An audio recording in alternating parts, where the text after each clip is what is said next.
আপনারা দেখেছিলেন আমরা এই ভিডিওতে গরম তেলে জল দিয়েছিলাম, তো কিরকম ধামাকা হয়েছিল। আজকে আমরা ট্রাই করব গরম তেলে পেট্রোল দিয়ে কি হবে। তো আগের মতো নেই, আমরা আমাদের এই জুগাড়ের চুলাটাতে প্রথমে আগুন লাগিয়ে নেব। তারপরে আমরা তেলগুলোকে ঢেলে একদম ফুল গরম করে নেব। তো বন্ধুরা আমরা এটাতে পেট্রোল প্রথমে ঢেলে নিচ্ছি। তো দেখতে পাচ্ছেন বন্ধুরা গরম হয়ে গেছে, আগুন ধরে যাচ্ছে। এটা দিব এখন আমরা।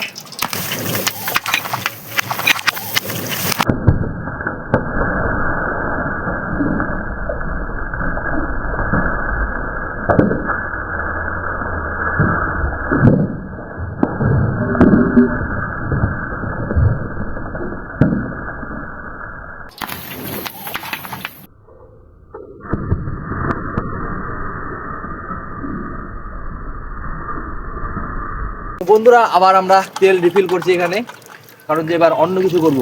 আমরা এখানে তেল দিয়ে দিলাম বন্ধুরা। আমরা পেট্রোল আর জল একসঙ্গে মিক্স করে দেবো, তারপর ঢালবো। কি হবে দেখতে পাচ্ছেন বন্ধুরা, আমরা জল নিয়ে নিয়েছি এবং এখানে পেট্রোল দিয়ে দেবো। 1 2 3।